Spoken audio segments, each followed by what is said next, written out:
Слава Ісусу Христу.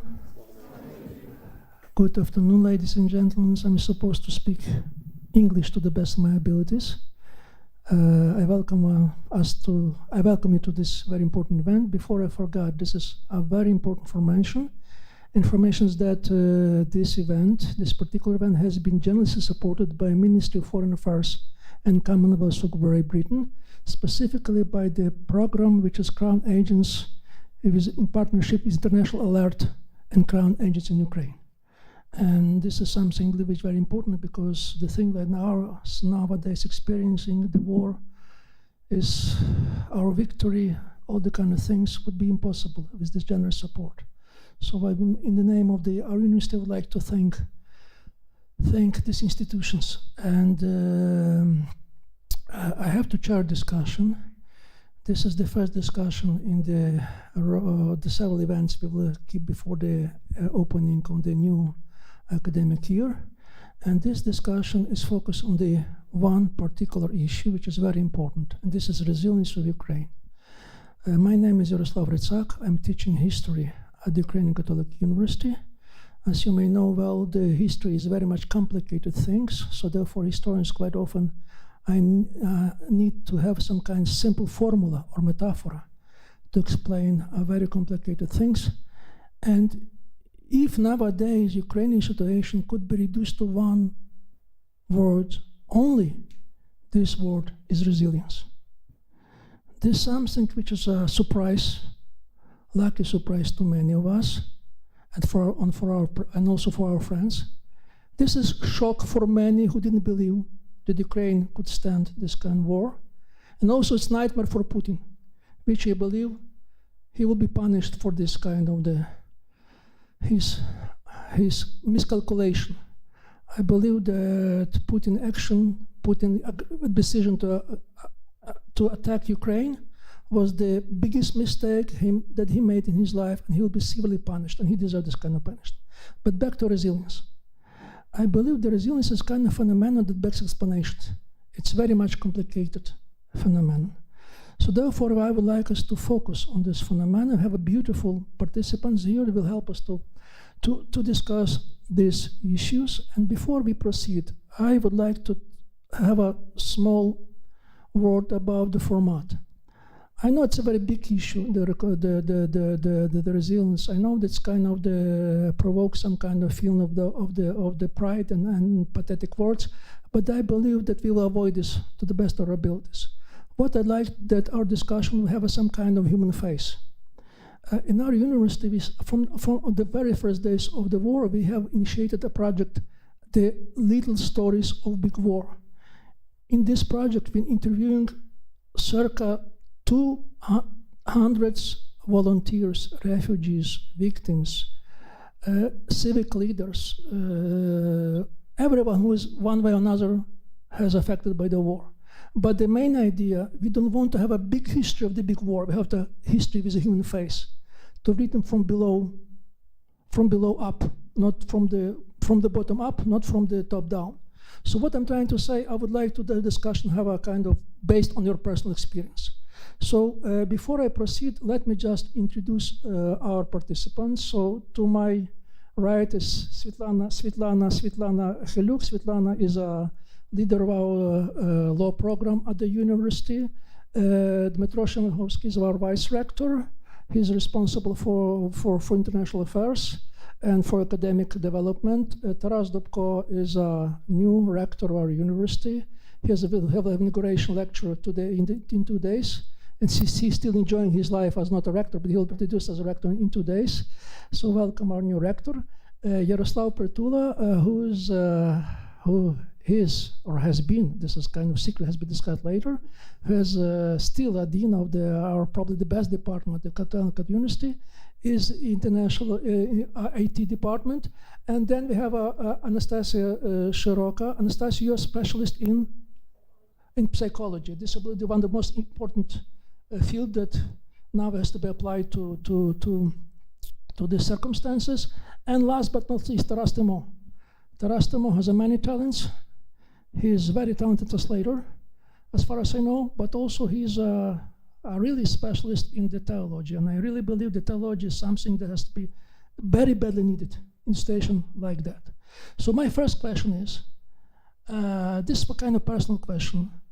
I would like to ask each of the participants, how do you experience the first day of the war? Did you have this feeling that this war will be for long? And how would it affect that Ukraine, were you surprised by this kind of resilience? Would you expect something, this kind of developers like what they have now? So we'll start with Svetlana, if I may.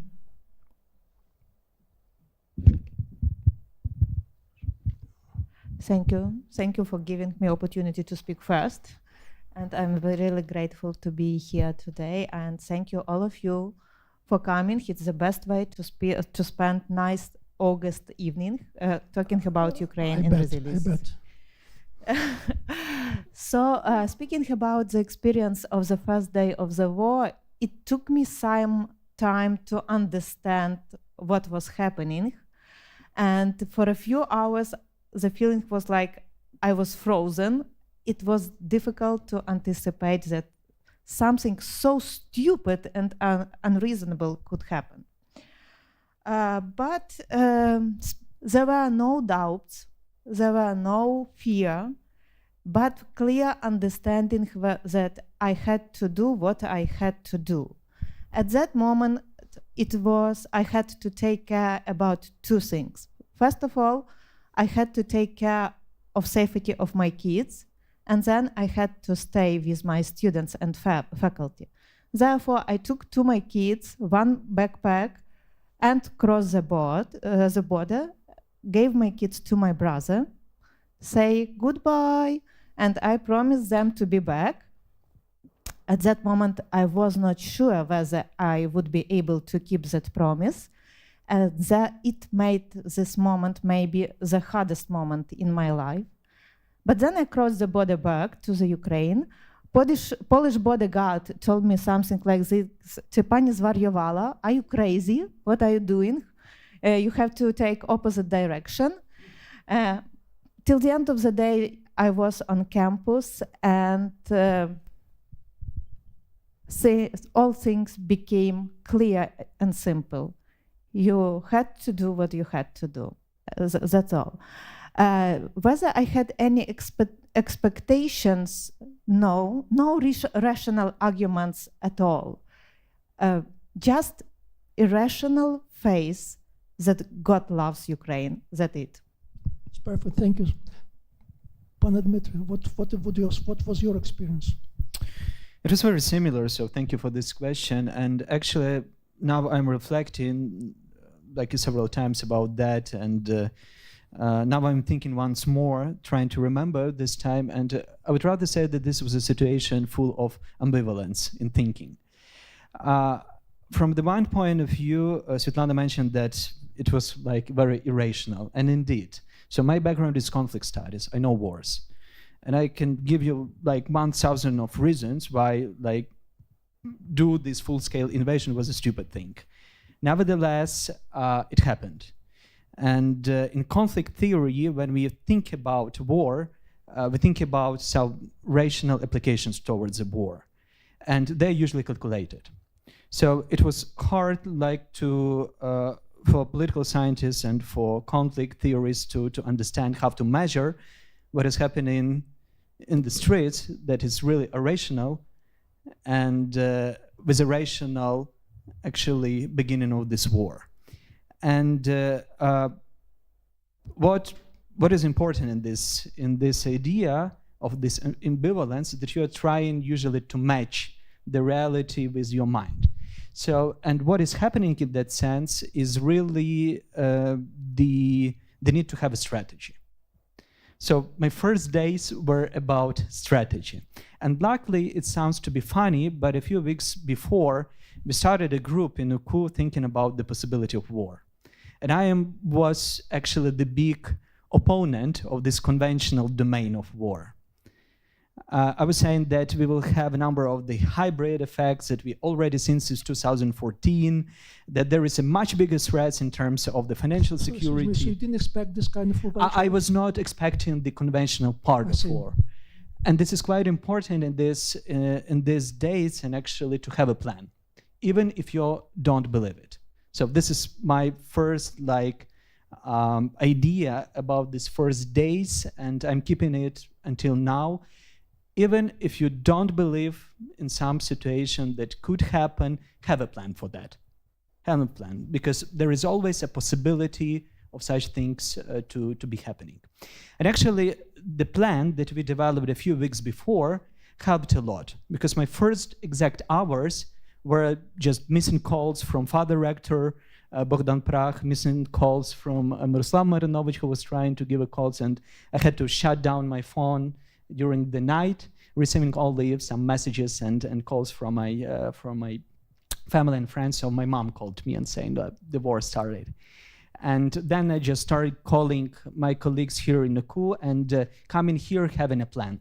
So because we subscribed the roles before that, and concretely coming here, we had a plan what we need to do. So actually, I should admit, frankly, that is so strange, but I missed this irrational feeling of war just because I had a plan what to do. And to some extent, that helped a lot in terms of psychological resilience and survival. So I will stop probably here and just do one little follow-up. So even if you don't believe that something bad could happen, be prepared for that. That's about training, that's about knowledge, and that's what university is best for preparing for that. So they say, think of the better, or how to say? Yeah, think about the bad, but prepare for the worst. Yeah, so it's a realist proverb, but indeed, sometimes it helps. Thank you so much. Very impressive. Pане Тарасе, pане ректоре. When the full-scale invasion began, I was taking part in the research internship at the University of Notre Dame. So I was in the US. And there are three things that actually shattered me, I think, in the first weeks of this war. Following Olena Gijora's recent apt description, the Noah Ark, I think, is at the outset of flooding, is a good image for rendering what was going on both inside our minds, but also in our outside lives.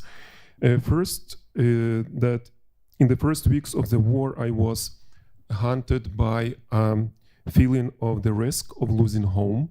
So in a sense, normally we took the fact of having home for granted, and suddenly there was like a terror of becoming homeless in a fundamental sense, and it was strong. And I could even say that I could directly relate to the experience of many Ukrainians who, were leaving their homes behind before the Soviet occupation in the last months of World War II. And that there was a clear sense of the tragedy in the classic Greek meaning of the word, in the very first days of the war. So second, we should remember that whenever Russia occupied any land with the Ukrainian Eastern Catholic population, it led to the destruction of the Ukrainian Catholic Church, its institutions, and its faithful. So if Russia succeeded in the occupation of Ukraine, the Ukrainian Catholic University would cease to exist, that for sure. So, and with the beginning of the full-scale invasion, we had to think even about the worst case scenario. Shall we think about UKU's evacuation, to the West? We dismissed it, but it could not come. I could not come to terms even with this thought. It was just painful to think about it. And finally, during the last week of February and first week of March, I somehow started to appreciate the meaning of, I was in the US, of the lyrics of the American anthem. It's called the Star Spangled Banner. I learned the story of Francis Scott Key as a story of the battle for Kyiv. We could not sleep at nights, waking up like 3 or 4 times, in checking if Kyiv is still free and unoccupied, and we were looking for, I quote, proof through the night that our flag was still there. So if you ask this question, about, the thoughts, doubts, my answer is yes. I had some doubts. I was sure that Ukrainians would resist and that we will not surrender, but I was not sure about if our armed forces have enough military power, military equipment to stop Russians. And I was not sure how the West would respond, whether it would dare to severely punish Russia for its barbaric behavior and its total disrespect of international law. I thought they might get, satisfied and just restrict themselves with, sanctions, deep concern, maybe public outrage. And there were reasons to think, this way about possible reaction of the West, because I think Putin counted not only on the fact, on his belief that, Russia has the second most powerful, army in the world. Of course, he counted also he counted on the dependence of Europe on Russia's natural resources. Of course, he also had a false belief that Ukraine is artificial and weak state.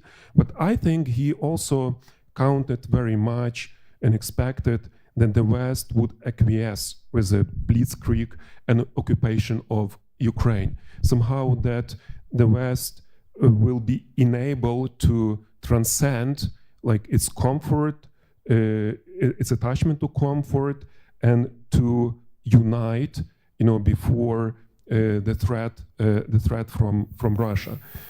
But I must confess that he was not all wrong about it, and somehow this scared me because I understood that without Western weapons and resources, we have little chance to defeat Russians. Maybe, just, of course, to resist, but the question of full defeat, however brave we fight them. So, but thanks to heroism of the Ukrainian people, eventually the tragedy was turning out into a heroic epos, to use Irina Starovoit's metaphor just a few days ago. And this was an achievement of Ukrainian resistance, a strong resilience, and profound hope that I here relate to what Svetlana said, that God and not Putin is the Lord of history. So finally, this was my strong feeling in the first months of the war. Thank you so much. Panie Yaroslave, may I ask you for your presentation? Hello, everyone. Thank you, Yaroslav, for inviting for this really interesting discussion. I would start not from the time of starting of this big war, but even a few years before that. I have some friends who are really great strategists. So one, let I change it. One of my friends, he mentioned things that will happen a few years before that, and he just thought, do you want to kind of go out and experience that war from outside? Another friend said me that a month before the invasion, full-scale invasion, and asked the same, gave really great reasons and asked the same question.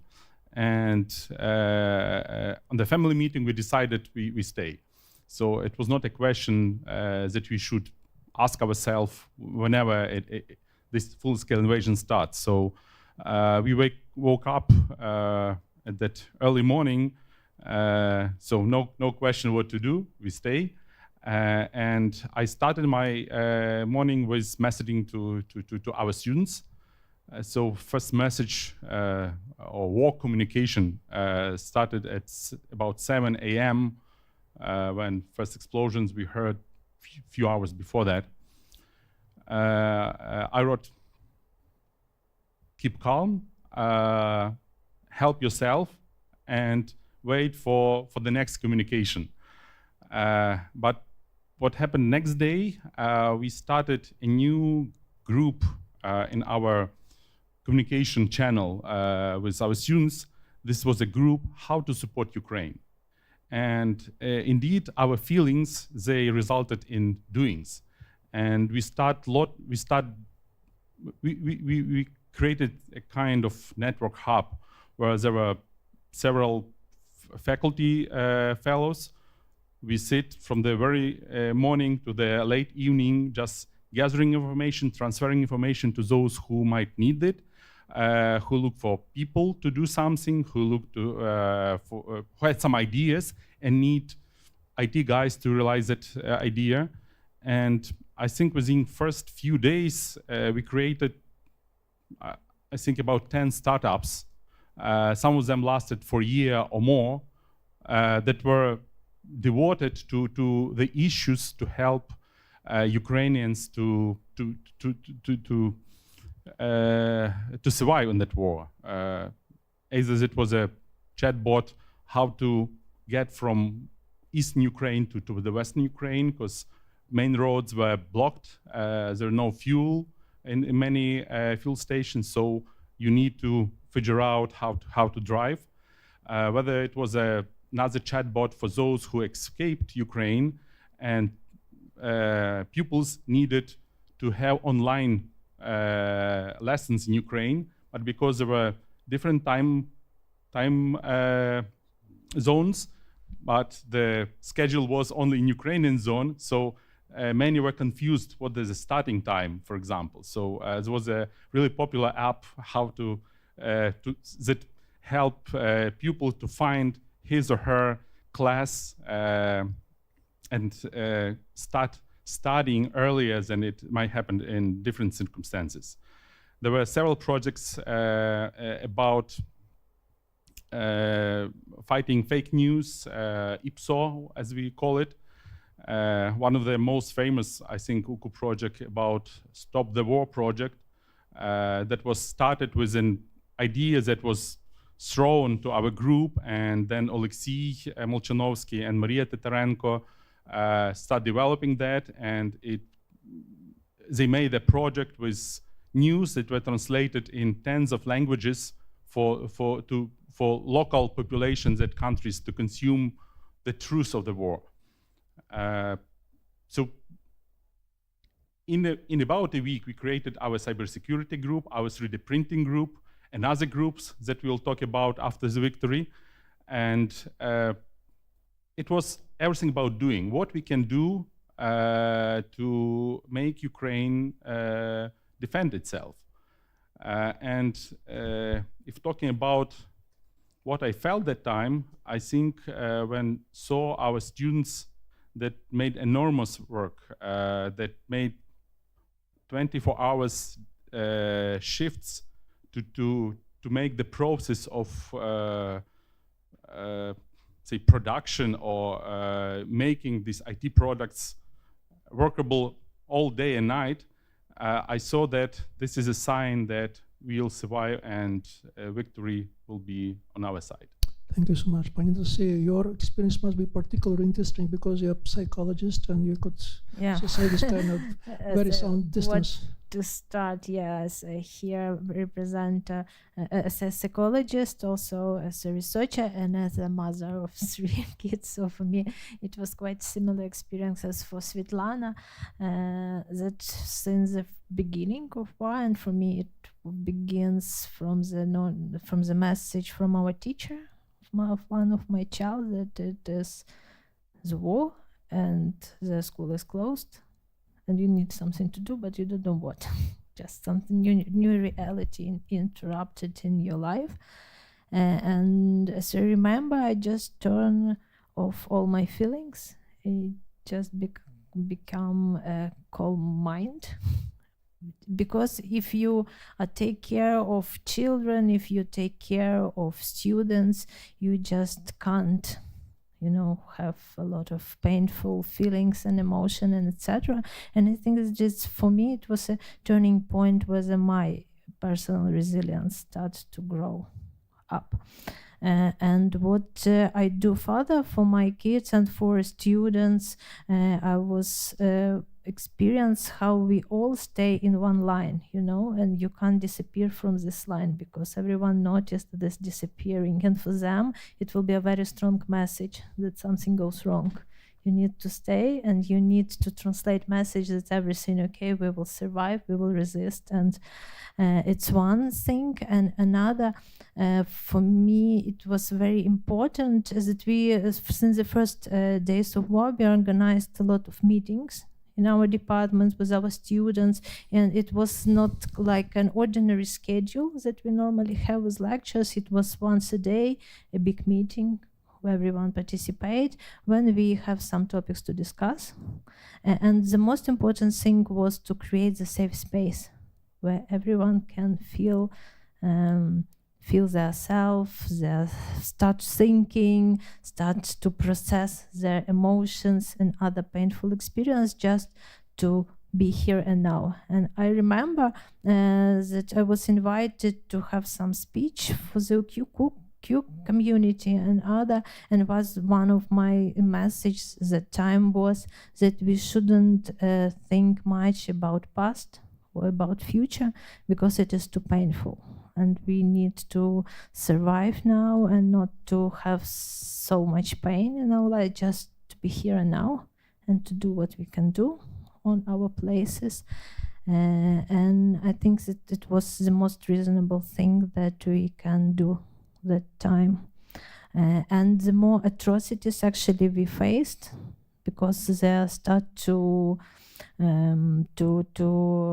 occur, the messages of mass murders, of rapes, of demolishing houses, of missile attacks, and etc. It was every day of our reality.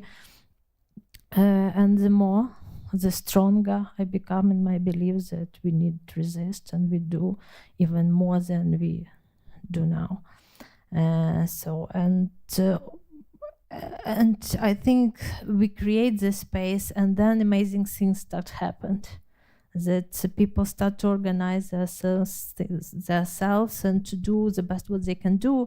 Some start to organize counseling services. Some work with Instagram pages to provide information of self-help, of psychological support, and etc., which might be needed for other people to have some skills, you know, to calm down, and etc.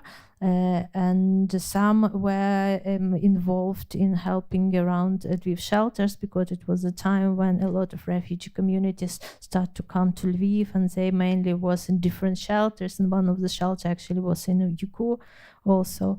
So they need professional help, and our students, our teachers, and everyone who can help what was there. Some of our faculties, especially those who work as in rehabilitation and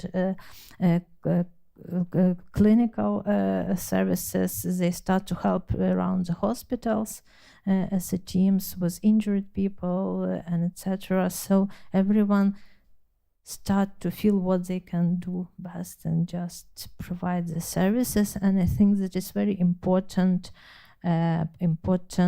moment where it's absolutely true that we all feel injured and traumatized by what is going on, but also we start to build up like new skin or something that make us stronger and stronger every day.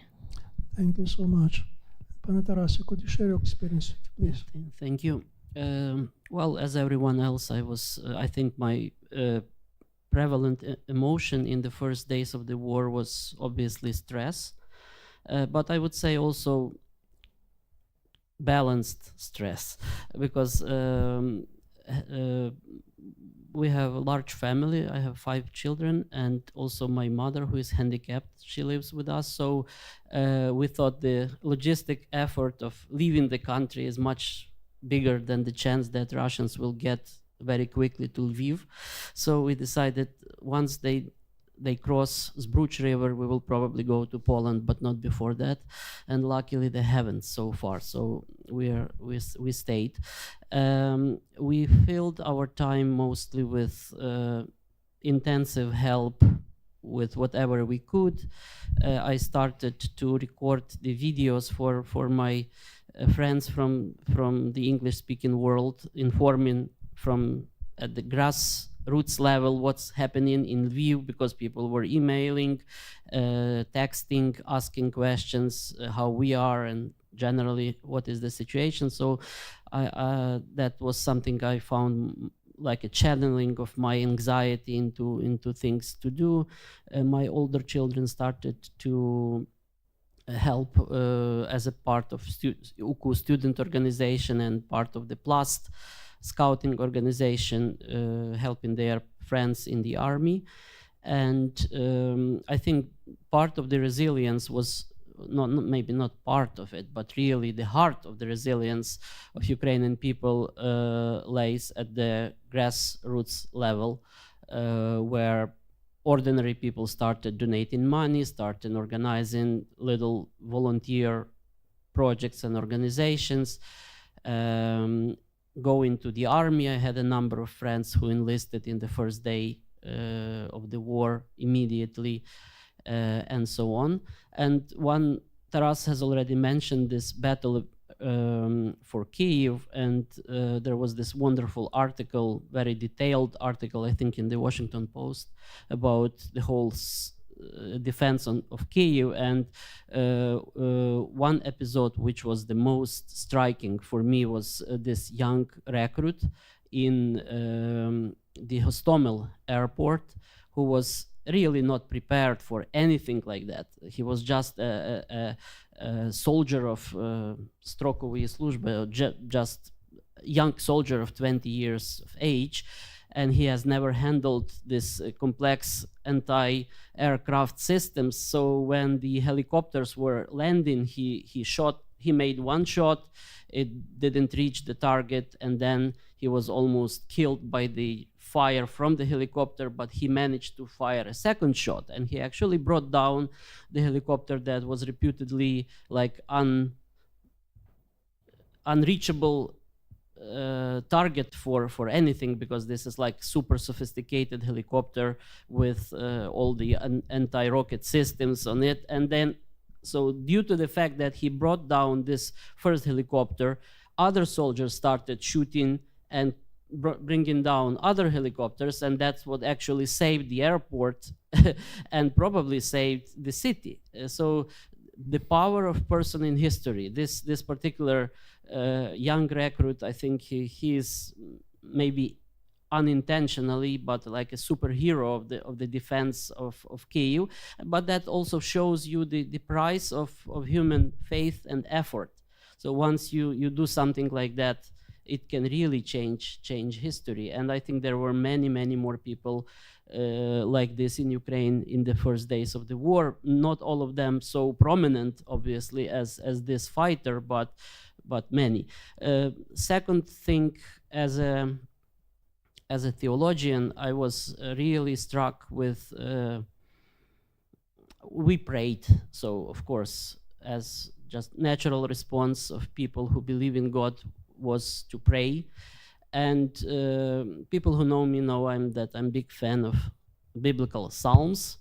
And the texts of Psalms were always criticized by theologians in the 20th century, in the luxury of study rooms, that sometimes Psalms are too cruel, too bloody. They reflect this ancient Near Eastern cruelty, cursing enemies, and wishing death to the enemies.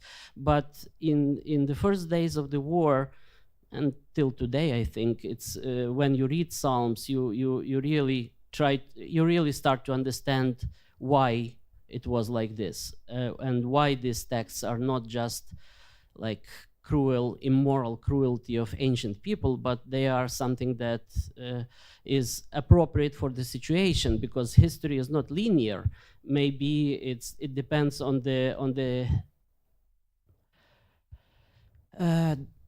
difficulty of the situation. If your enemies in the 21st century are just as barbaric as some Assyrians or Babylonians in 15th century BC, the response to the barbarism has to be the same as it was in that time. So the power of the Word of God is sometimes surprising for us, because we thought it's outdated. These are outdated texts of religious history, but I think they remain quite eloquent, quite appropriate for our experiences sometimes, unfortunately. Thank you so much. I would say very fortunately, because it reflects this kind of our topic of resilience. Let me just share briefly my own experience. I believe the very beginning of war, there were two groups in the university which were overrepresented. It was refugees, and the second was foreign journalists. Each of them tried to make interviews with anyone without the code. And I remember one particular moment which I never shared with anybody. There was a group of American journalists. They came to make some kind of short video there, and they were interviewing me. And that guy, and they ceased to interview because they received some call, and they told me in a secret that they get a message from American ambassador in Kyiv that they expected attack from the north, Ukrainian-Belarusian border, and the Russian army is supposed to be within 4 hours. And they was suggested to evacuate as soon as possible. See what they did. And they make me a favor. They just tell me in secret that we have to do something. And I called Miroslav Senek, our vice rector. And he called somebody who was there on the front. I say, keep calm, this is misinformation. What I'm saying, this kind of connection, the kind of network of the information, of the knowledge, of everything, so to say. In a sense, I'm talking about personally, but I believe this is the experience that Sharo was. We're kind of privileged to be in this university. It's a kind of network, and have experience of the first Maidan, the second Maidan. We kind of experience what to deal with that. And therefore, I believe there's something which should be written about the history of this university about after the war. But before the war ends, we have to discuss this particular situation, and I believe that Ukraine is a kind of miraculous country because it shows something quite unexpected. All of us know this kind of stereotypical image of Ukraine as a very corrupted country, kind of the failed state, with a society deeply divided, all the kind of things. Basically, to put it simply, nobody thought that Ukraine could resist, for a long time at least. I know for some kind of information that I got from outside that what was expected from the United States experts that Ukraine would fail in the first war, but there will partisan war start. And this partisan war would define the future of the country. So this is the strategy. Luckily enough, they were wrong. So my question is, what I'm saying here that was surprising for me, the level of solidarity. It's not just Ukraine started to trust each other. Just think for a moment, for the first time in the history of Ukrainian independence, Ukrainians started to trust their own government. It's without precedent. It's a kind of irony. It takes a war to have a trust between society and state. This is a very important precondition to change the country in the future. So my question is, or not question, probably something you should discuss. We have this kind of resilience, which is unbelievable, which is very kind of the impress, all the kind of things. But how to transform this resilience in sustainability, in sustainable development, not just in ecological terms, but in something that Ukraine not just couldn't survive, but say, become a new kind of country, which will say define to a large extent the future of Europe and the future of the war. And I would like you to share this kind of your thought about that, specifically taking into account the traumas we already had. So my question is how we should minimize this trauma to turn this kind of traumas, to turn this resilience in the future sustainability. So, Pani CMA, start with you this time. Yeah. It's good because I have something to tell you. I know you have something to tell. And I guess that we need to talk about trauma and about resiliency, both things, because both things here are very important to understand. And when we talk about traumatic experience, I'm as a researcher can tell that we from time to time ask people what you see, what you experience, what war events you faced in your life, and we understand that it is a huge amount of trauma. That among, for example, refugee or displaced communities, almost half have experienced 4 and more traumatic events. And for NGOs, for example, and volunteers, it's even higher number. So if we, of course, we work with the small samples, but we can only imagine that this number, it is in millions of people who see the things that and experience the things that people normally do not experience. And that is a part of our identity, I guess, but it's only the part. And this traumatized part, it will need a special care. And what we know from other researchers is that, yes, it is true that traumatic experience have a intergenerational nature, so it can go to our next generations, and that's why we need to consider this. And what trauma needs, it needs to be spelled, so it needs to have a voice. And this voice needs to be heard in a compassionate and safe manner. It's very important, and I think that it is something that we will do, especially after the war finished, because now it's very painful to talk a lot about trauma, but from my experience, there are people who are ready to share this experience, and we need to be very protective about, and to create very safe spaces that this experience can have a place. And also what trauma also needs, it needs cultural rituals, and also that it's something that we will need created years after it, that we have some cultural events where people can unburden self, unburden those that they almost each of us bring inside. But it, as I mentioned, that is also only the half of the story. The other half of the story is that how resilient we are, and what strong features we possess, and like self-determination, like love to the country, and care about people who live here, and want to bring as much hope and compassion to people that are around.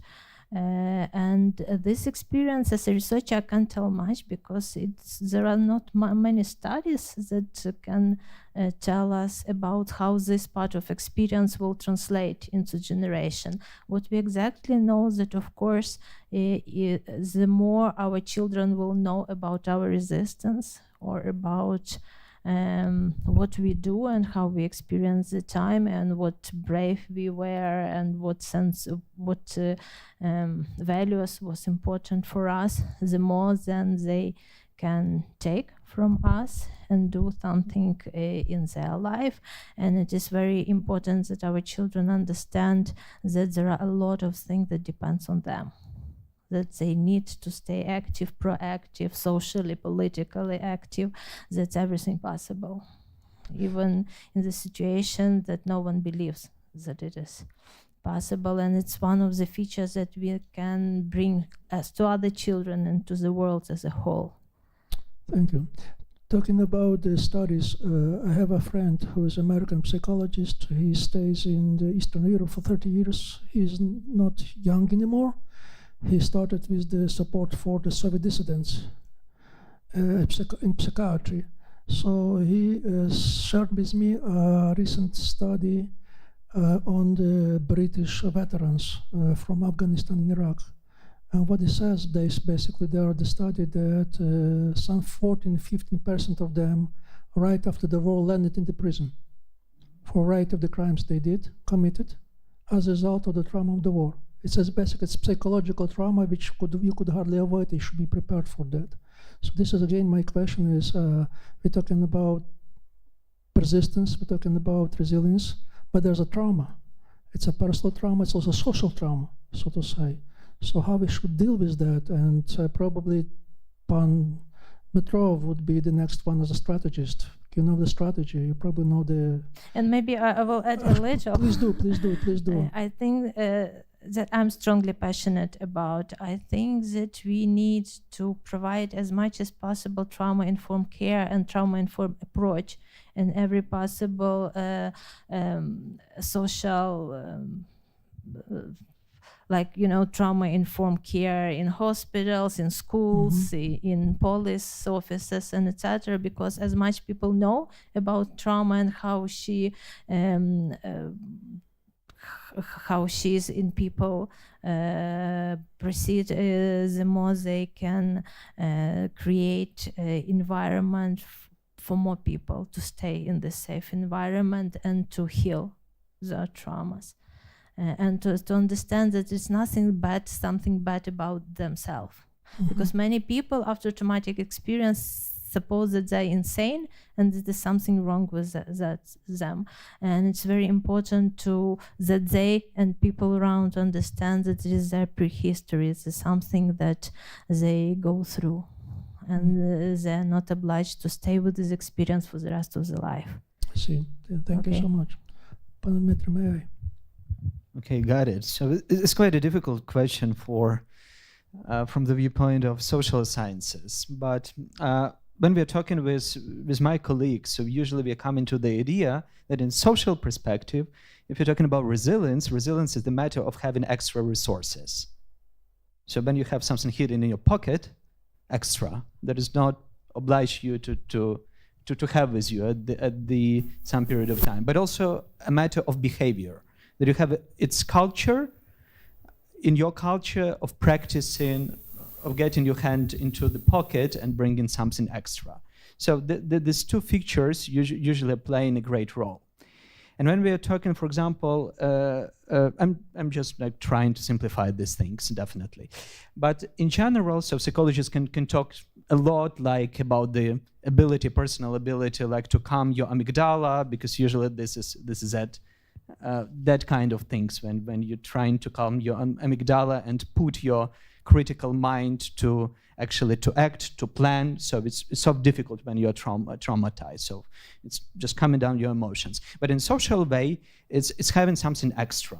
And when we are talking about the stories, we are definitely coming to the idea that one of the most successful reforms that we call decentralization reform helped a lot for our social body. Because it's definitely helped people to understand that they have property. For the hundreds of years, being a part of empires, Ukrainians were lacking of property. So, and that habit of having property and being responsible for your property, to some extent, is what Ukrainians are lacking. And here, with the decentralization reform, even in the small villages, especially the villages are closer to the front line, people suddenly turned out that this is not communal property. This house, this land, this territory, these people are their property of their own, so they're responsible for that. And decentralization plays a great role, so people understood that they have something to fight. And then if we are thinking about the resilience in the social terms, we are coming to that social and political terms, to that idea that this habit of being responsible can play a great role.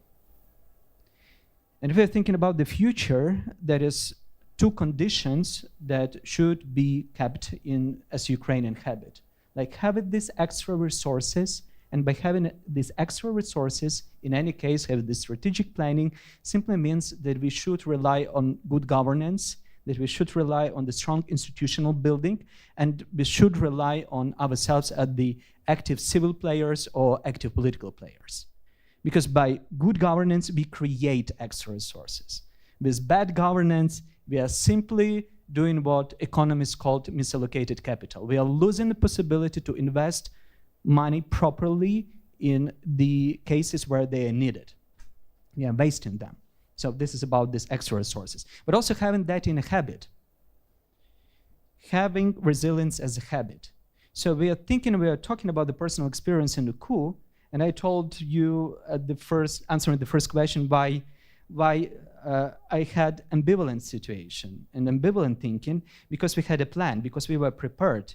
Because keep in mind that previous years of the Revolution of Dignity, the previous years of the Orange Revolution, the previous years of COVID, and having a number of different actions that were repeatedly continuing, establish us the clear vision how to act. So we practice that. And we practice that not only in the independent Ukraine. Actually, frankly speaking, I'm not a historian, so probably Professor Gryzak will love to say that I'm completely wrong, but today, if we put our resources like a basis of thinking, we are at the best conditions ever. This situation is of the Russian full-scale invasion is not the new one. It's happening for centuries, it's happening for ages. But today we have our army, today we have our country, today we have our international support, today we have the clear people from different parts of the world that have this feeling of solidarity with Ukraine and are ready to vote and are ready to pay extra to help Ukraine. Definitely there are people who contradict this, but still, we don't have this like 100 years ago. We have our people who are governing, we have our banking system that is ready. We have everything that we didn't have even like 30 years ago. We have it right now. So this is about creation of the extra resources and have this culture of practicing correctly these extras. And I don't have the simple answer to this question, so what we should do. But I'm thinking that the two important steps that we need to do is taking our personal responsibility for our future and trying to do the good governance in whatever you are taking. So if you would like to go to the public administration, or you just want to do some great research, or you just want to help other people because you're practicing with rehabilitation or psychological or mental care, so try to do the good governance. Try to invest your time, your skills, your money, your resources to do the profit, like in the literally thinking, and not to waste this time. So I think that this is a basis of the social action that indeed can help us to have more and more resources in the future, because I'm skeptical one that this war will end when we stop fighting and have the peaceful agreement. Thank you so much. Pani Світлано, Dmytro mentioned several times good governance. And you're probably close to that because your field is law. So where are we now? During the war, with this good governance, our chances to have a kind of sustainable reforms which was very much needed, exactly, at this time. We are on our way. We are in a process, which is good news, because at least we try our best. But there's also probably bad news as well. Yeah, it is. So I think that our problem is that we have too many teenagers among decision makers and policy makers, and we need more adults to have difficult conversation, to ask difficult questions, and to make difficult, unpopular decisions. So we need them, and as a university, it's our task to provide such adults to make changes in our social life. And speaking about this trauma experience, I think this is essential point for the social level, especially in terms of good governance, trauma could be explanation of our situation, of the situation where we are. But our collective trauma could not be an excuse that we are sitting and doing nothing. And so this proper attitude to the trauma also is one of the preconditions of our further success in building sustainable institutions. And one more thing as a lawyer I would like to pay attention to is that to overcome trauma, both on the personal and social level, we need justice. Before joining Ukrainian Catholic University, I practiced as a lawyer and represented for 12 years. I had been representing victims of crimes. And what was important for all those people to went through their difficult experience, for them was crucially important to know that those who committed a crime would be punished, and the crime would be named by its name, and that at least something has changed, that their loss would help someone else to escape the same suffering. And I think that this justice issue are also very important for us, both on personal level and social level, and even on international level, to build a sustainable communities, local communities, to build sustainable national institutions, and to restart some international security mechanism. Thank you so much. I've been told at the beginning of this year that the number of registered war crimes in Ukraine is that big that no court could deal them physically in several decades, even if it extended to the courts of the European Union, so to say. So what I'm saying here, that many of these misdeeds would be unpunished. So, and this justice would not be met in many cases. How could we deal with this problem? It depends. So at that moment, we have more than 100,000 of criminal proceedings related to the war crimes committed in Ukraine. But we can prioritize them. For example, if Russian soldiers stole alcohol from the supermarket, it is a war crime. But if he raped a 4-year girl, it is also a war crime. So, and 100,000 of criminal proceedings is a sum of all criminal proceedings. So we have to prioritize them according to our values. Human dignity goes first. And alcohol from supermarket, okay, we can skip it. Thank you so much. Pane Jaroslave, this I've been told that IT industry in Ukraine was probably the most resilient one. And probably in the last year, it probably brought some profits to the economy. Not this year, probably stations that rated, but still, for many of us, IT sector is a kind of the symbol of resilience. How would it look like after the war? Could we say develop on this particular IT sector, especially if you want to go into, say, the post-industrial world? Thank you, Yaroslav. Just adding to the Svetlana's point, so these 100,000 crimes were kind of documented mostly because of technology, because there are much more technology now, video, photos, intersect of communication that helps to document this.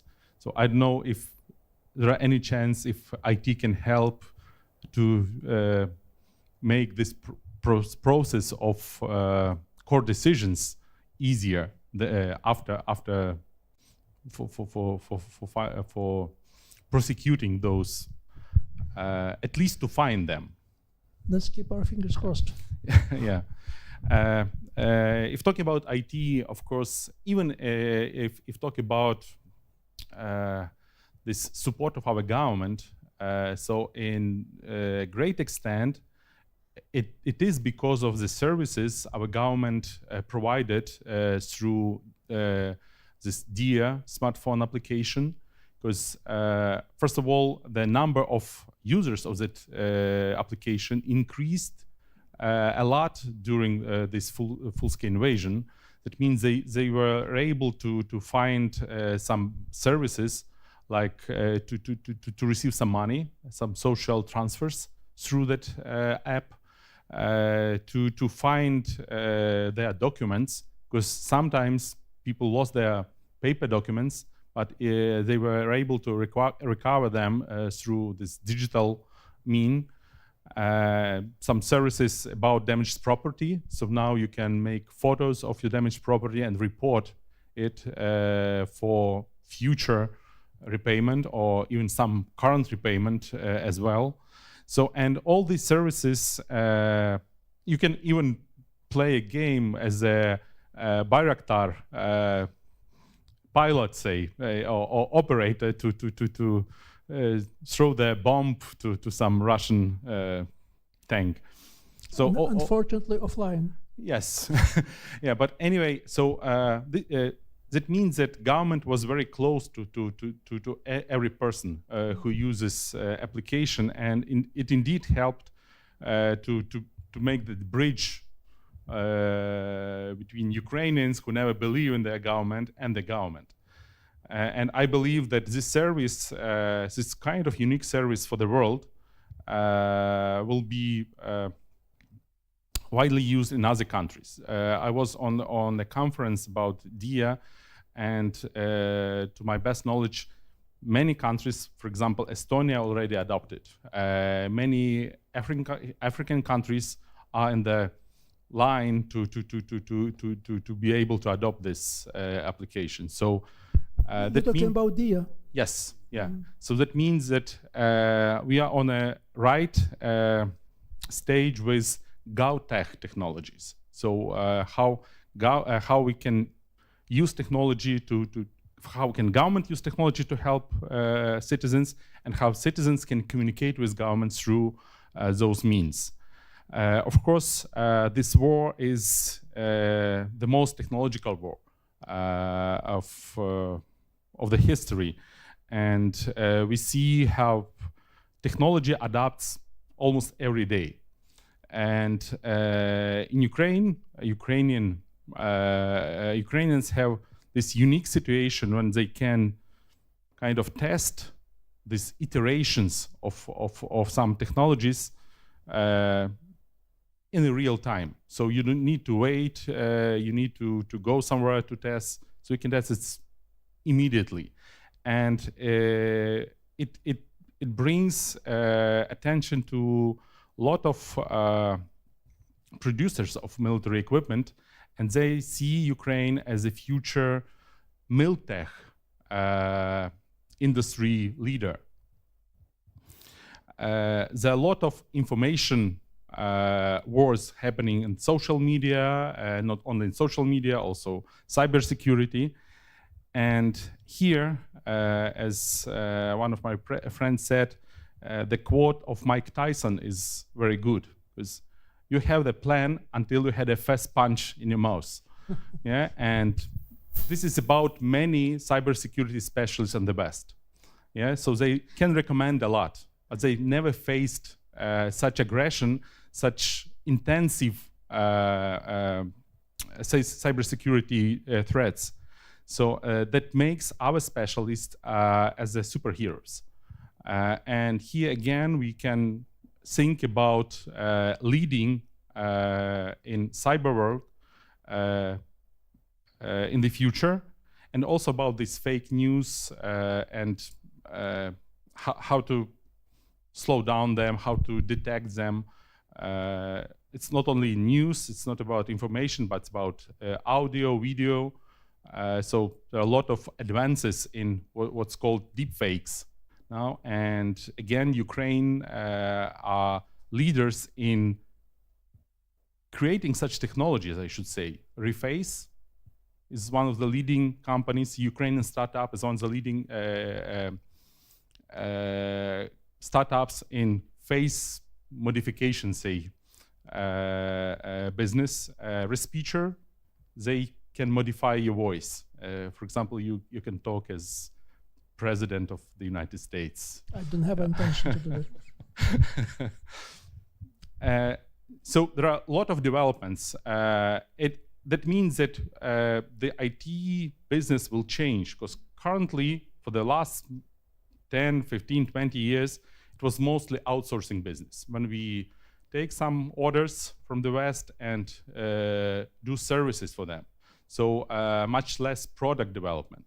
But now all these areas, these are product developments. So we will be the owners of this technology, and it can be really good start for our product development IT business. If I may ask, I know that IT sector was planning to make the shift to outsourcing to produce the original products.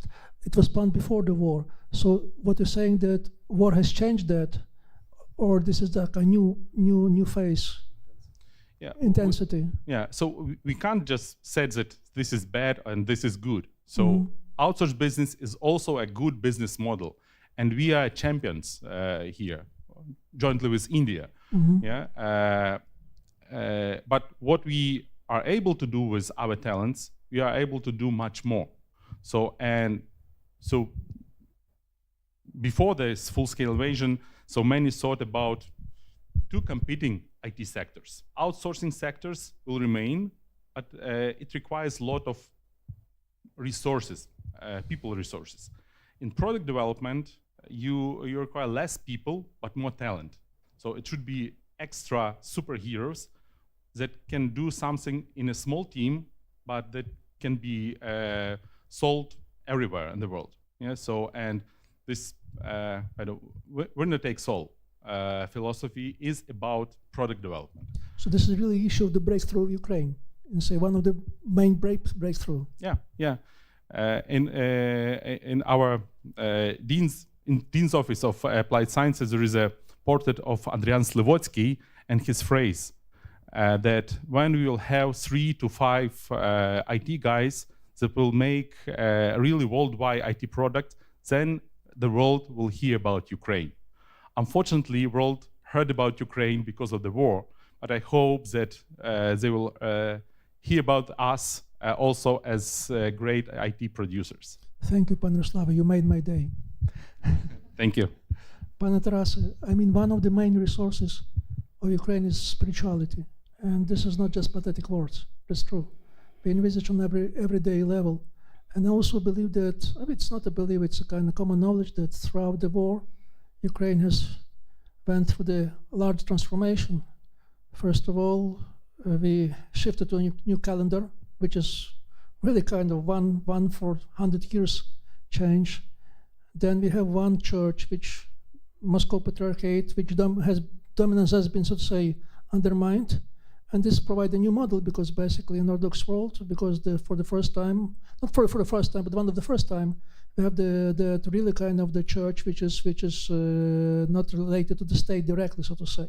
This kind of the undermining of the political model, so to say. So what I'm saying here, I believe that probably this is the main not achievement, but the main change, the transformation in Ukraine that went is the kind of spiritual transformation. Many says, and I would share this kind of conclusion that now what we have in Ukraine some kind of epistemological breakthrough, which is related to the spirituality as well. So what is your take on this kind of stage and the future of Ukraine in this kind of dimension?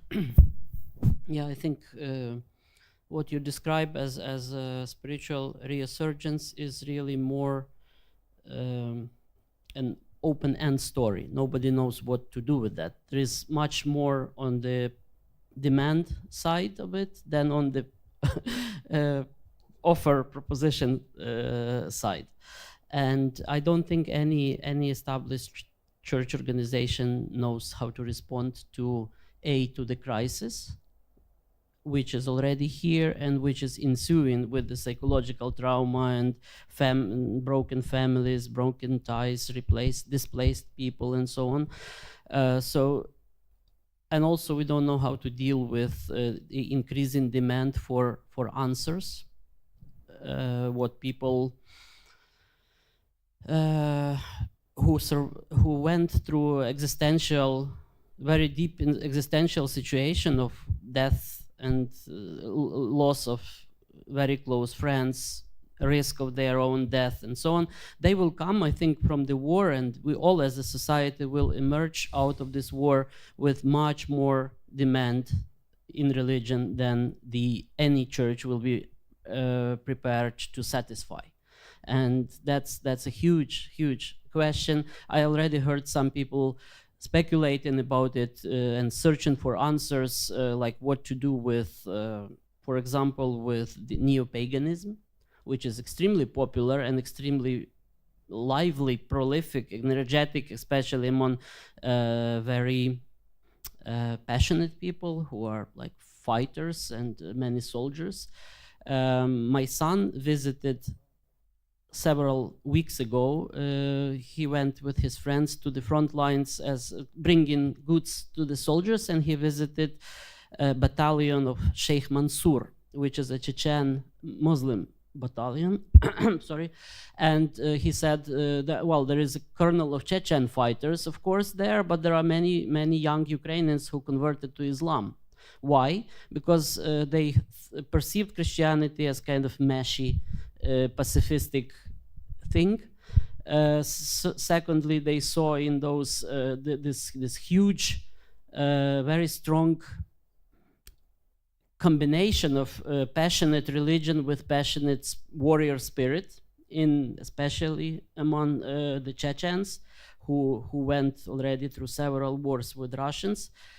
And this all is just open problems, how we will deal with this. But maybe I will turn a little bit to more positive side, is that one of the strongest points of religion is that we deal not so much with ideas, but with person. And with all due respect to our academic context, that we are people who have to deal with ideas. We have to develop ideas. We have to develop strategies. We have to do everything in the world of concepts. But at the same time, we have not to be blind to persons in need, and we have not to use our high-flying, engagements with ideas, with great concepts as an excuse for ignoring people who will be very much in need. So I think this will be one of probably strong points where Christianity, Catholicism, and this university can display itself as a useful force in the society if we try to help people who are, especially soldiers who return, who are wounded psychologically, depressed, and so on. And maybe we should not also cultivate the feeling of guilt, because there was already this discussion between people who were mentioned here, who are Western experts and who speculate about the post-war trauma on the material of veterans from Afghanistan and Iraq and Vietnam and so on. And people like Oksana Zabushko, maybe she is not right, maybe she is right. She says, forget about this model, because if you are too attached to this model of guilt and trauma, you kind of undermine the reality that these guys here, they are heroes, they defended their country, they have to be proud, they don't have to be ashamed, because they did not take part in the aggression against other countries, as there was a case, justified or not justified, I'm not saying now, with Iraq, Afghanistan, Vietnam. They fought on their own ground, and of course it doesn't change human physiology or psychology in terms of trauma, but if we speak too much as a society about them as victims of war, or about them as being even guilty because they have blood on their hands or something, it really affects the psychology of the soldiers much worse than we would look at them as heroes or I wish Oksana Zabushko would be right, but I know, I mean, it's not just about the Iraq or whatever, but it's kind of general rule about people coming from the war, for the facing violence, all the kind of things. This is the issue. So I know I don't have any answer. Yeah. Because what I just told, be prepared. Be prepared. That's the common advice. Be prepared. Think about the better scenario, but be prepared for the worst. Yeah, but I wanted to add also that we need to be prepared that people would bring from the war very different stories. And unfortunately, we already have some stories. This is already reality. They will have, but they will tell the stories if they will see that we are ready to hear them. No, I'm talking. I have some friends. I won't get into details because they are now living with the people who returned from the war, is in their family or the neighbors. And I hate to say, but it's not the best experience to say. Not because they're better good people, but because they returned from the war. So this is what I'm telling this. Again, this is a trauma of the war. It's not. It doesn't say anything good or bad about us.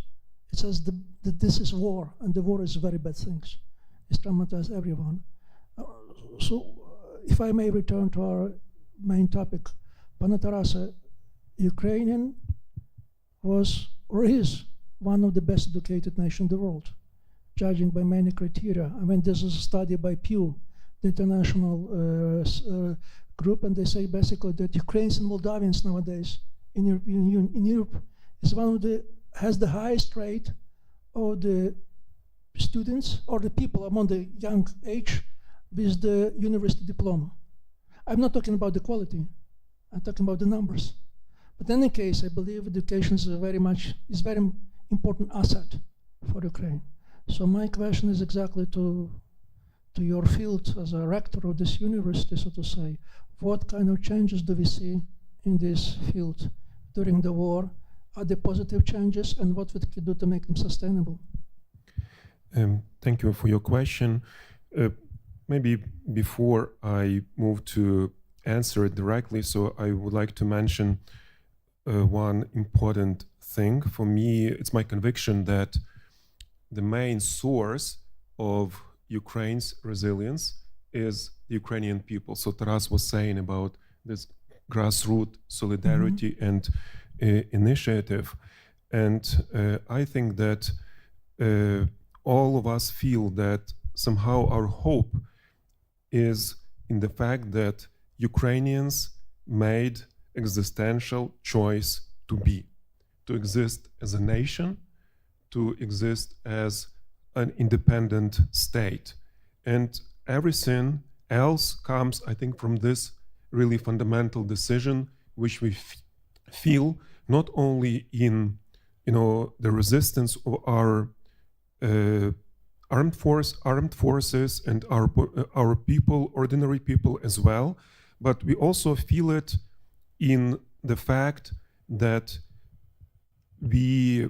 perhaps we cannot articulate, what's Ukrainian dream, for the next generation, but we know and we feel that Ukrainians think about future. So they are not locked or closed off in the past. So they use their past somehow to shuffle it, to transform it, but in their thinking ahead, really what to do. And I think education is really helpful in it, because education and universities especially are those institutions, those engines that should, formulate the vision of the future and give hope, and also help in this sense to solve some issues like brain drain, because we understand that people who went abroad, so they will be coming home if they see that the country has an articulation of its future. Of course, education could be, as you said already, bad and could be good, and we also see on the example of Russia, which seemed also to be statistically quite uneducated, like formally educated nation, but it collapsed actually into this barbarity. and education followed, this collapse, and maybe even in some sense intensified it.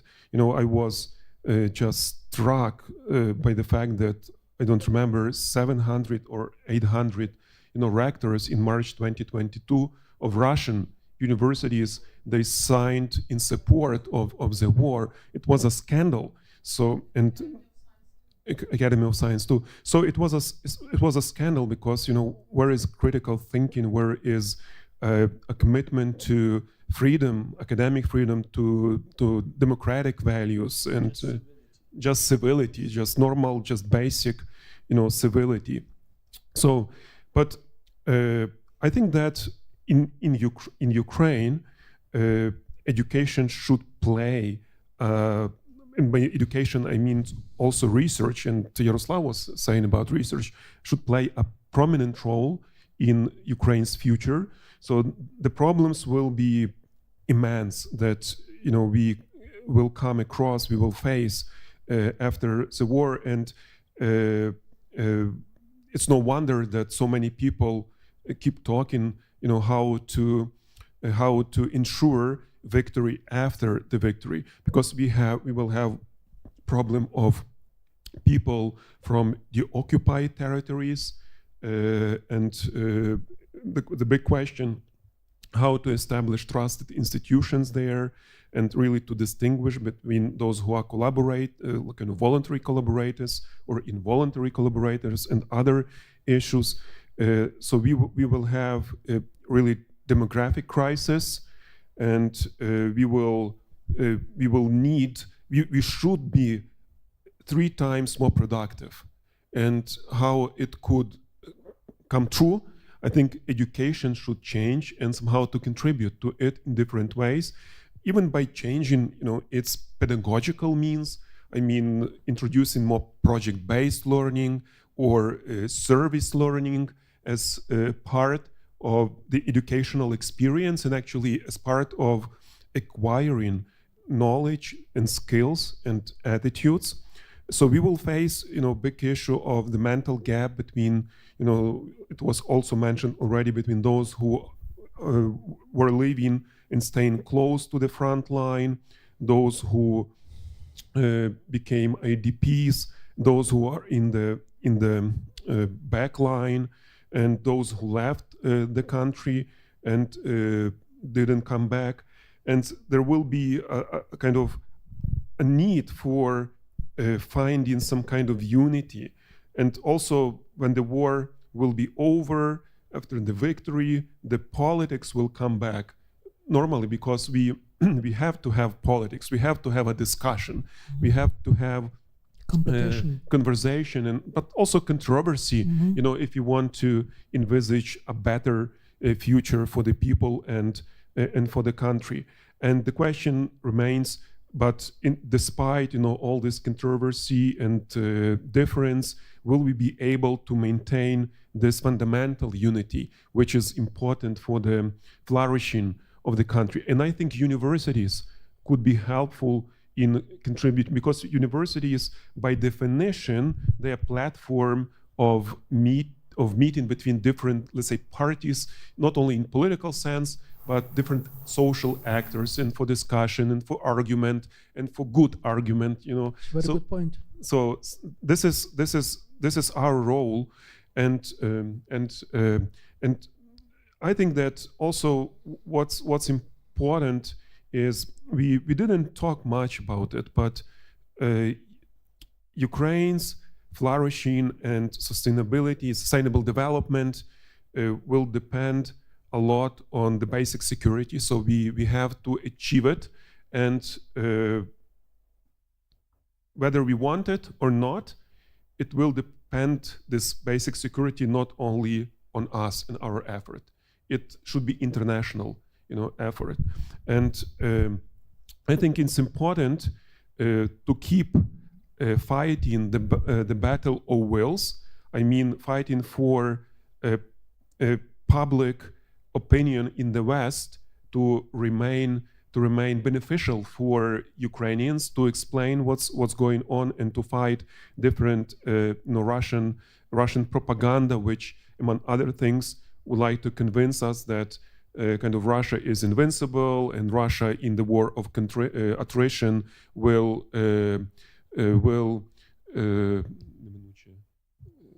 Prevail.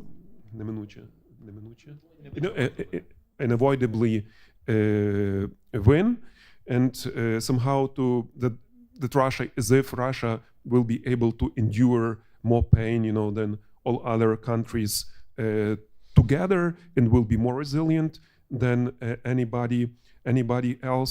So we have to show that Russia, it's or Putin's regime, it's really a regime which aims at pure destruction, and it must be stopped by international community. But it's important that we should win all the time public opinion, and because Lincoln said public opinion is everything. So, and universities here should play their role as well. So to not only to make sustainable the interest in Ukraine, and to keep explaining Ukraine to a broader international community, not only in Europe or in North America, but going farther, to Latin America, to Africa, to Asia. So, but also we have to besides explaining Ukraine, we really have to explain that there is no reason to fear Russia, to be afraid of Russia. And I think this is contribution also of Ukrainians to the world. Thank you so much. So my last question starts when the Taras is finished. So what role our university, Ukrainian Catholic University, has to play, in your opinion, this transformation for resilience to sustainability? I know you'll have your lecture, inauguration lecture in 2 days.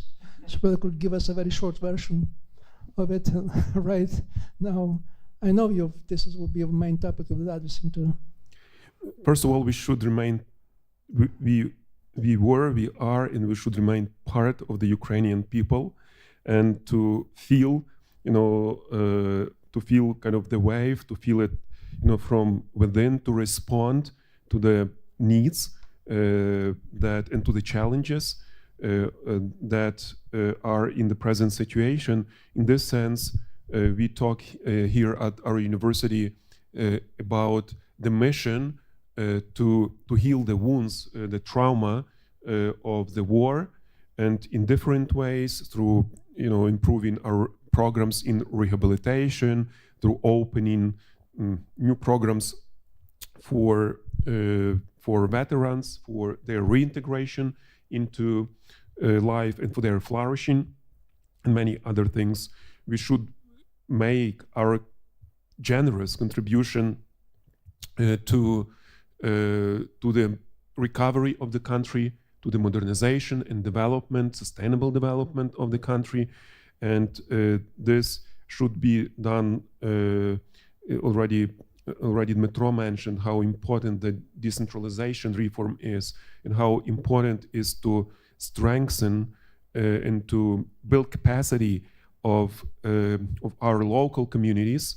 And this is very much in tune with also the social church social teaching about subsidiarity, that people should be able to solve the issues of their ordinary life as close to where they live as possible, not really looking for somebody in the capital or even in the regional capital to do it. And as I mentioned, also we have to sustain and develop even more interest for Ukraine in the world, and this means we have to be present on different international platforms, different international discussions, and develop for this also different tools.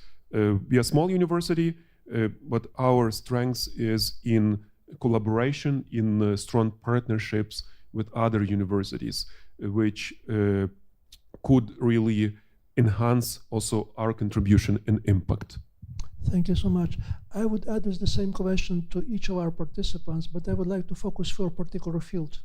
So to say, how you envisage the role of your particular field with this university for this kind of transformation from resilience to sustainability. May I start from the right to the left, Taras? But I will also, my field is philosophy, so philosophers should work on the level of the senses. So I think this is very important, and we all feel that that's because on the level of the senses, we are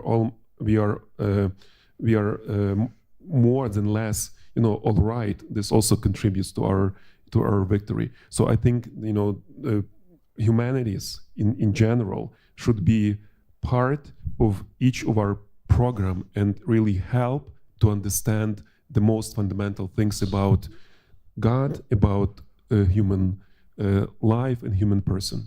Anthropology is very important. Thank you. I understand that you help a lot, Taras, because now his answer will be shorter.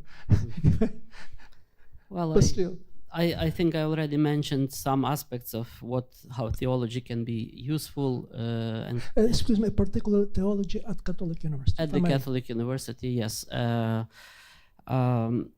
I think there are many projects that we started before the war and which had kind of nation-building dimension. Those projects have never been completed because some of them are really, really long-term and some of them just have not been completed. And we should continue with those. Something like dear to my heart is obviously retranslation of the best of the humanity into Ukrainian, something like starting with Homer and Plato, and obviously we cannot be the only place in Ukraine who do that. There should be a whole network of intellectual environments, intellectual circles who do it from Greek, from Latin, from other languages, and also really classical research from other modern nations, from English, from French, from German.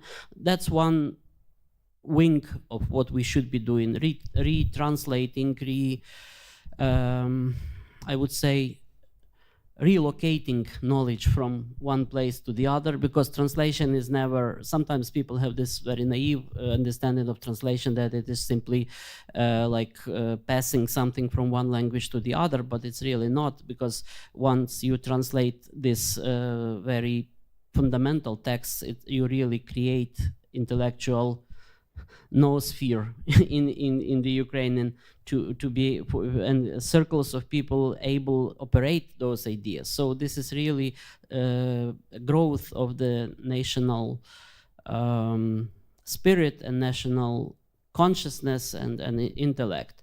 But obviously this would not be enough, because we need also to be creative, and I already hear many voices from people from theology, from philosophy, from other disciplines, that we should not be just looking back or looking upwards, like from low level to up to other nations who are obviously much more advanced, like Germans or the English-speaking world, because the experience we are going through now can give such an impulse to thinking, to not just speculations, but really profound existential processing of what is going on, and that can be very fruitful for the European civilization as such, because if we are in the front lines of physical fight and in the front line of resilience,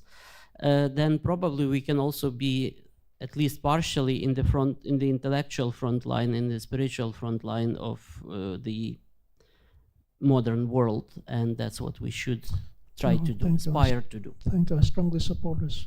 Anastasiya. Okay, I'm here as a representative of Faculty of Health Sciences. So it means that our main efforts since the beginning of war, and now is just intensified, because before the war we also do a lot to to create the best possible options for people to get a good rehabilitation services, a good psychological services, social support, and etc. And also I think that it's very important not just to, in our field of help people, not just to create good professionals, but to create good professional teams. Because we know that people who suffer and who need healing, they need a lot of help, different help, not only with physical help or psychological or social. So good strong teams. It's a very good idea and worth our efforts. And as our faculty, we have a good experience through these 2 years of this team, and I think that we can proceed with this and preparing. And the last point I would like to mention that I sometimes think that Ukrainians suffer so much pain and so much very hard experience that now they deserve the best services. So it's something that motivate me and my colleagues to do best we can. Thank you so In much. this field. Thank you. Pane Yaroslav, I know you're changing your hats nowadays. So what kind of hat you would like to have, or probably both? Answer this question. IT or? I'll talk more generally. Okay. Yeah. That's So to be resilient, as Dmytro already said, and there are a lot of books are written about that, is to have access resources. If you have access resources, then we are more stable and more resilient. We'll need military resources, and hopefully our friends will supply them, and we also recover from our industry, military industry, to produce more. We'll need financial resources, and again, our friends, G7 and others, hopefully will provide those resources, including resources from Russian Federation that would be directed to recovery and rebuilding of Ukraine, modernization of Ukraine. From what I heard from Taras, both Tarases, we'll need access of our spiritual well-being senses resources, say. And this is something where our university can play really one of the first roles in Ukraine. We'll need unity resources. So this is the resource that is, we have a full of unity resources when we have a lot of danger around. But we kind of lack these resources when everything is okay. Just remember Tuzla case, not in our history, yeah. So this there are many young people who don't know. They will probably born this year, so they have no knowledge about Tuzla. So that was another time when we supported our government, Yeah, by the way. Yeah. And one of the biggest and most needed resources we'll have is human capital. This is about all other things, by the way.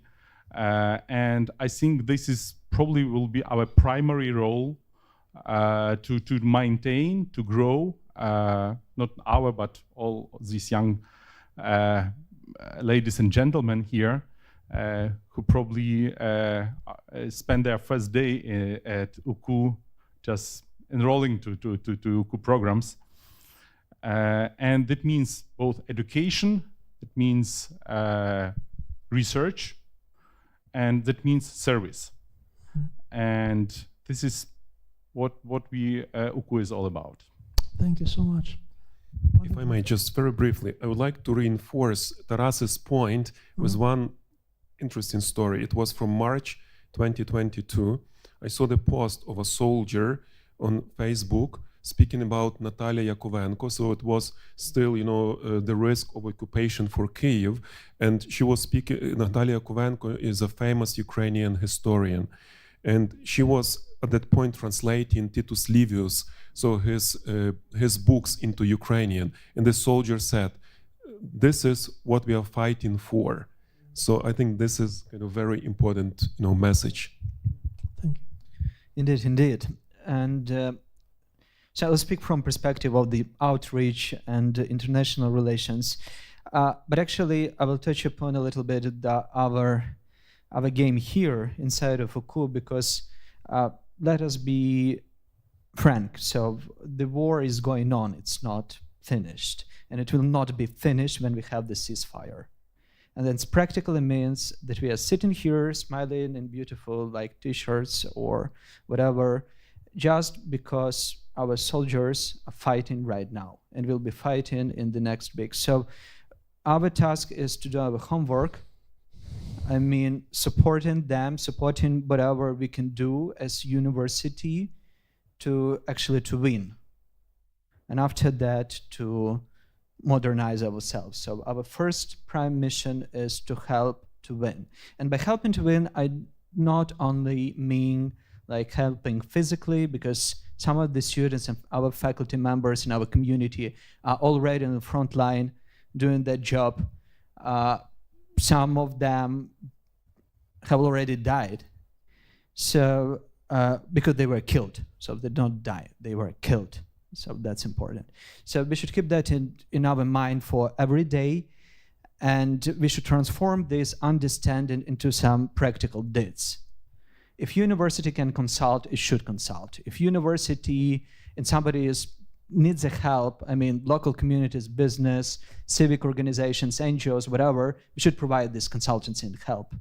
I like that idea that was talked about, that university will play a role of calming down people because it's a natural like pound for discussion. I think that's quite important, that we need to bring our ideas, our disputes here, and in atmosphere when we can rely on science, we should debate with each other, just simply calming down. And we should bring different people, not only who are students, but who are outside of university, your parents, for example, adults, come in here and in atmosphere when they can rely on science, coming down and finding this proper way. So this is basically our homework. But also we should take responsibility, because we were talking about like a number of different risks. We were talking about solidarity and resilience, but we have positive and negative solidarity. And we have these witnesses of solidarity, of being suspicious to the other, solidarity in finding some ways of somebody who is not proper, somebody who is outsider, and we like to play these ostracism games. So there is a number of different challenges within the negative solidarity, and we should find a way how to keep this solidarity in the positive sense. What also is important that we will find we should take responsibility for promoting Ukraine. We were touching the idea of the global south, that still, so-called global south, I don't like the specific meaning, but at least so-called this global south, that have these anti-Western narratives. And we should keep in mind that we are the West right now. We are Europeans, we are the West. We are representatives to global south, to the number of these societies and countries, about what they're thinking about Europeans, or these colonizators, white guys and white girls. So, and we should do our best, like not only to inform, but to persuade them that this European narrative and Ukrainian narrative is not about colonization, it's not about what they expected from West to be, but also showing them the new West. So I don't have the clear vision of this new West, so probably like humanities should create this idea of what is going to be the new West. Ukraine was for a long period of time something in between. Now we have this splendid opportunity to say, no, we are the Western country. And I admire that. So, but what will be the face of this new Western country? That's actually quite a good question that your generation, the generation of the young people here should create. And finally, we should not forget that this is also war not only about our personal security and our personal country, but this is war about between democracy and autocracy. And I always come into the idea that there is index of democracy that was performed by the Economist Research Union in 2006, and they showed that at that period of time of 2006, there were almost 30% of autocracies in the world.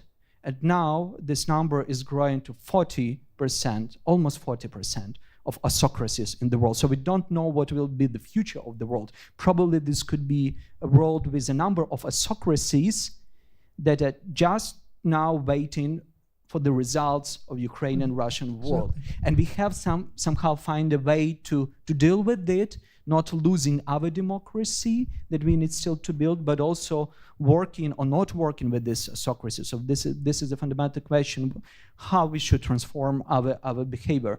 So we should take responsibility, because Ukraine, as Volodymyr Turchinovsky liked to say, that we are actually the social transformation laboratory, and we had experience whatever you wish, like civic conflicts inside of Ukraine, the number of wars, ecological catastrophes, so whatever you can imagine at the major global humanity crisis we have already experienced in our history. So we have some answers, and we should make these answers really smart and take personal responsibilities to bring these answers to the questions that world right now is asking us to do. Excellent, excellent. Pani Svetlana. Thanks. So I'm agree with my colleagues that there is a lot of work to do for us, but I would like to pay attention to one temptation. And there is a temptation for us as a university to try to save the world. And it's good aspiration, but on the other hand, we have to focus, at least I think so, on our key target audience, which is present here, on our students. Our key task is to prepare them to restart Ukraine and to save the world. It requires from us to work hard, but also it requires on us, which is even more difficult, some kind of humility and patience.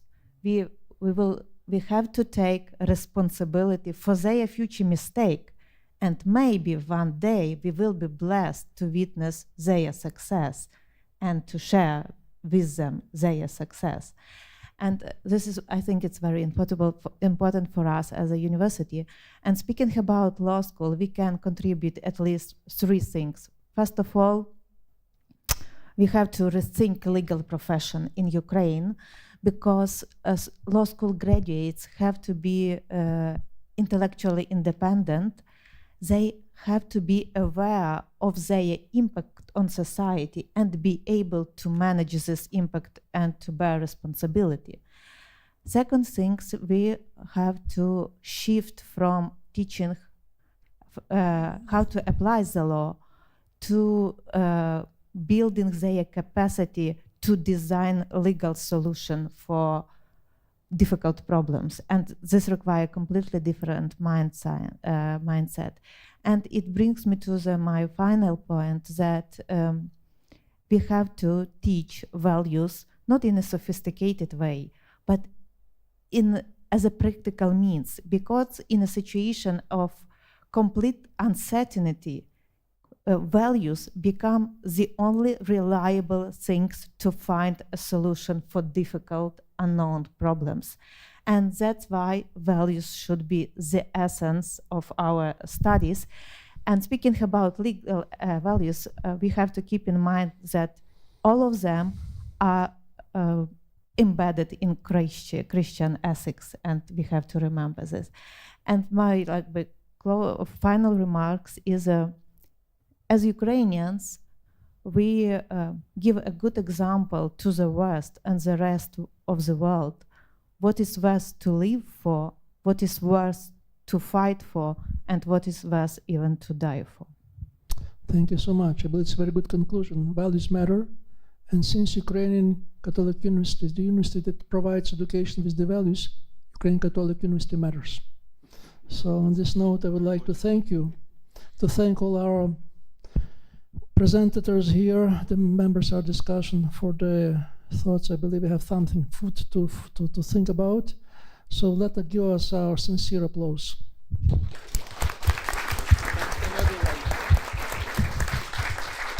And thanks for moderator for putting out these questions and you for listening us.